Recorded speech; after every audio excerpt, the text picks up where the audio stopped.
A paz do Senhor Jesus. Vamos começar mais um cafezinho com Jesus? Eu sou o pastor Alex, que faz o cafezinho com Jesus, amém?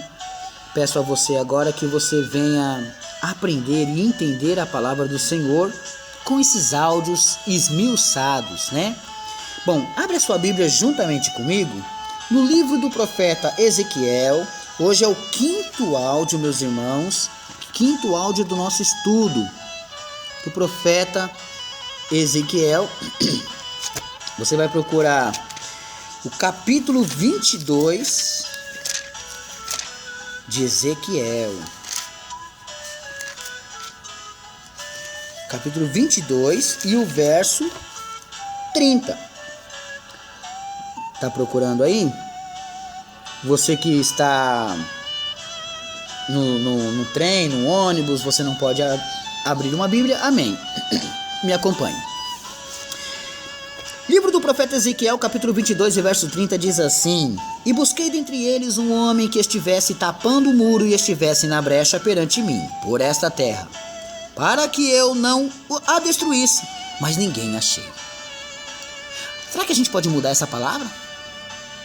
Eis-me aqui, envia-me a mim. Será que a gente pode dizer isso? Senhor, o Senhor quer que eu salve a minha mãe, o meu pai? O Senhor quer que eu prego para ele? Quer que eu falo com eles? Eis-me aqui, envia-me a mim, né? Ontem nós tivemos um finalzinho emocionante da mensagem. Espero que Deus tenha tocado o seu coração, né? E a gente viu aí que o Espírito Santo, ele tá com pressa, né? A gente quer fazer a nossa vontade, sendo que Deus tem outro pensamento, né? E a gente finalizou ontem uma mensagem que na verdade não era nem o que eu queria pregar, nem estava, né? Deus mandou e eu falei sobre o julgamento, né, irmãos? Lá no céu, quando a gente vai ver pessoas que a gente podia ter ajudado a sair, a não ir ao inferno, né? E a gente julgou que aquela pessoa não era digna de a gente pregar, sabe? Não merecia. E aquelas pessoas irão para a eternidade sofrer naquele lugar, né? Então, a gente terminou assim de uma maneira muito sentimental. Bom, mas hoje, abre a sua Bíblia em Mateus 5,44. Vamos continuar na mesma pegada aí, porque eu preciso terminar esse estudo aqui. Tem muita coisa que Deus quer falar, tem muitos estudos aí, né? Deus não para, irmãos, Deus não para. Toda hora tem um WhatsApp de Deus aqui chegando pra mim, cheio de mensagem. Vamos lá, Mateus 5,44 diz assim, ó. Vamos lá. Eu, porém, vos digo, amai os vossos inimigos, bendizei os que vos maldizem, fazei bem aos que vos odeiam, e orai pelos que vos maltratam e vos perseguem. Você viu como é que é o contrário?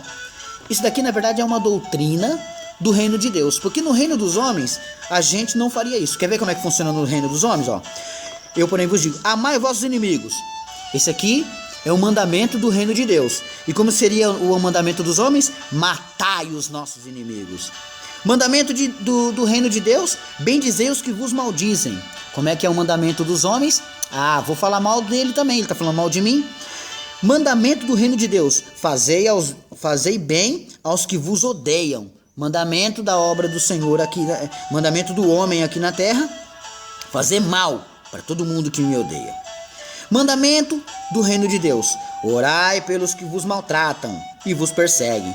Mandamento dos homens, eu orar? Jamais. Por esses aí que não merecem nada, tá repreendido. Viu como é que é diferente? Então esses são os mandamentos, né, do reino de Deus e os mandamentos na realidade do homem, né? Jesus fez a parte dele, irmãos. Agora é com você se pôr na brecha. Você que tem que se pôr na brecha, né? Jesus já fez a parte dele. Você tem que se pôr. Se você não fica esperando que Deus vai te empurrar até a tampar a brecha. Irmão, mas qual que é a brecha? O pecado do teu irmão, o pecado da tua mãe, do teu pai, da sua família. Essa é a brecha.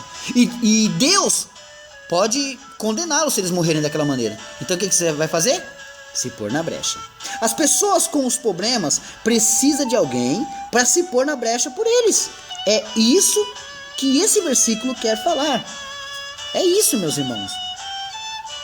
Homens que se pôs na brecha pela humanidade, eu vou falar aqui alguns. Não eram cristãos alguns, mas se colocaram na brecha pela humanidade. Olha só, Mahatma Gandhi, meus irmãos, ele foi um indiano, né, que se colocou na brecha por uma causa social. sabe? Ele visitava vários lugares, vários países e se colocou na brecha. Eu quero aqui mencionar uma frase dele, né? Uma palavra dele. Ele dizia assim, ó: nas grandes batalhas da vida, o primeiro passo para a vitória é o desejo de vencer. Olha que frase! Nas grandes batalhas da vida, o primeiro passo para a vitória é o desejo de vencer. Porque se a pessoa não tiver o desejo de vencer, não adianta. Ela não dá o primeiro passo para a vitória. Também quero falar de Martin Luther King, irmãos. Um homem que foi muito, mas muito importante para a nação negra dentro dos Estados Unidos. Também quero mencionar aqui uma frase dele que ele dizia assim, ó: aprendemos a voar como as aves, nadar como os peixes, mas não aprendemos a conviver como irmãos. Quer dizer que a gente aprende a voar, a gente aprende a nadar igual as aves e igual aos peixes, mas a gente não aprende a conviver como irmãos. Reflita. Também quero mencionar a última frase aqui de Nelson Mandela. A frase dele dizia assim, ó: sonho com um dia em que todos levantar-se-ão e compreenderão que foram feitos para viverem como irmãos. Vou repetir. Sonho com um dia em que todos levantar-se-ão e compreenderão que foram feitos para viverem como irmãos.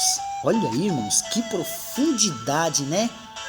Que maravilha, né? A gente às vezes, irmãos, sabe, se perde muito com os desejos carnais, com as vontades humanas, e isso acaba nos destruindo, meus irmãos, sabe?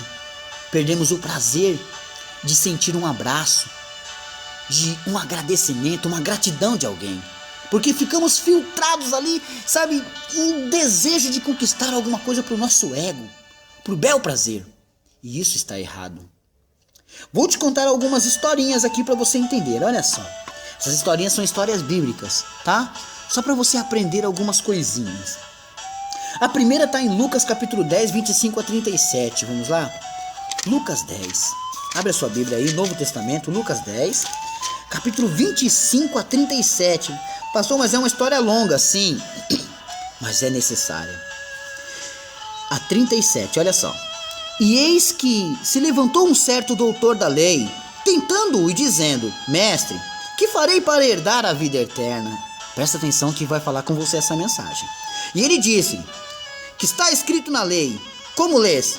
E respondendo ele disse: amarás o teu Senhor, teu Deus, de todo o teu coração e de toda a tua alma, e de todas as tuas forças, de todo o teu entendimento, e ao teu próximo como a ti mesmo. E disse-lhe: respondestes bem, faze isso e viverás. Ele, porém, querendo justificar-se a si mesmo, como é o que a gente muito faz, disse a Jesus: e quem é o meu próximo? E respondendo Jesus disse: descia um homem de Jerusalém para Jericó, e caiu nas mãos dos salteadores, bandidos, os quais os despojaram, roubaram, e espancaram-o, e se retiraram, deixando-o meio morto. Quer dizer, o homem estava quase morto, porque foi roubado e estava espancado. E ocasionalmente descia pelo caminho certo sacerdote, um cristão, vamos dizer assim, e vendo-o, passou de largo, passou de longe. E de igual modo também um levita, chegando àquele lugar, e vendo-o, passou de largo. Quer dizer que o sacerdote, o levita, que representava a igreja, passou de longe. Mas um samaritano que ia de viagem chegou ao pé dele e, vendo-o, moveu-se de íntima compaixão. Por que o sacerdote e o levita não tiveram isso? Porque estavam cegos espirituais. Costumo dizer, irmãos, como uma frase famosa: tem muito cristão sem Cristo. Versículo 34. E aproximando-se, atou-lhe as feridas, deitando-lhes azeite e vinho, e pondo-o sobre a sua cavalgadura, levou para uma estalagem e cuidou dele. Olha só. Sabe o que é, irmãos,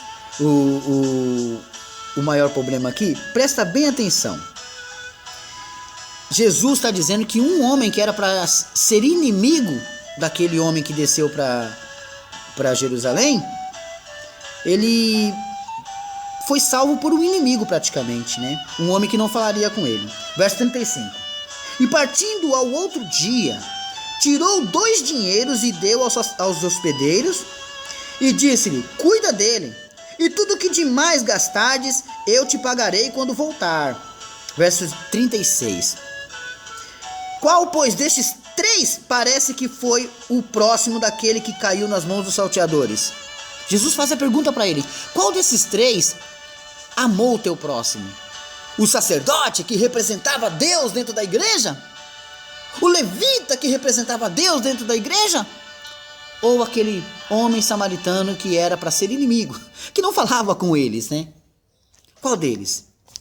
E ele respondeu, e ele disse: o que usou de misericórdia para com ele. Disse-lhe, pois, Jesus: vai e fazes da mesma maneira. Tá vendo, irmãos? Não adianta só amar a Deus de todo o seu coração, tem que amar o teu próximo como a ti mesmo, ainda que seja teu inimigo. Amar o teu próximo como a ti mesmo. Se você não prestar atenção nessa historinha, que o sacerdote deixou de amar, que o levita deixou de amar, de sentir misericórdia, de ter compaixão daquele homem, mas ele é meu inimigo, não interessa, ele foi roubado, ele está espancado, está quase morrendo. É um ser humano, tem que passar por cima dessas coisas que a gente cria. Ah, mas ele é negro, ah, mas ele é gordo, mas ele é branco, mas ele é isso, aquele outro, não interessa. É o meu próximo. Tá deitado no chão, é meu próximo. Tá usando uma droga agora, ele é o meu próximo. Tá se prostituindo, é a minha próxima. Tá enganando, tá roubando, é o meu próximo. São eles que você tem que usar de íntima compaixão, de misericórdia. É isso que Jesus estava dizendo para ele. Porque aquele homem estava dizendo para ele: poxa, eu já faço tudo, Senhor, eu já guardo as leis, né? O que eu preciso para herdar a vida eterna?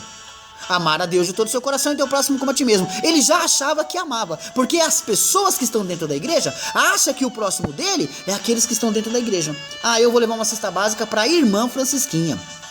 Eu vou levar uma cesta básica para o irmão Gualdoberto. Esses já estão limpos e esse é problema da igreja, não é seu. Sentiu de dar uma cesta básica? Procure teu próximo. Que não é só esses que você vê.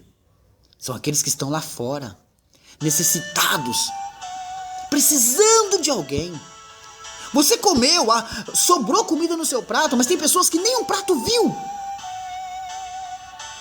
Ei, procure teu próximo e se ponha na brecha para ajudar a salvar essas vidas, para ajudar a resgatar essas vidas. É o que nós precisamos. Essa foi a primeira historinha. Eu espero que você aprenda, irmãos. Espero que você entenda. Acredito que nós vamos ter umas 7 historinhas pequenas aqui de se pôr na brecha, né? E finalizar esse estudo. Hoje você só vai ficar com essa primeira historinha. Amanhã contarei mais. Dentro do áudio você vai entender, vai aprender, vai degustar de como se pôr na brecha. Amém? Tá gostoso falar de Jesus? Tá gostoso ouvir de Jesus? Não tá? Toma uma atitude. Você que não aceitou Jesus hoje, vai para uma igreja. Aceite a Jesus, entregue a sua vida a Ele. Entregue, não fique mais tentando resolver as coisas. Você não pode, não consegue. Entregue teu caminho ao Senhor, confia nele, Ele tudo fará. Confia nele. Eu faço um apelo para você, para de perder tempo, deixa seu tempo preenchido por Deus. Até aqui, você tentava fazer alguma coisa. Daqui para frente, se aceitar a Jesus, entregar sua vida a Ele, você fará muita coisa. Amém? Deus abençoe a todos e fiquem todos na paz do Senhor Jesus.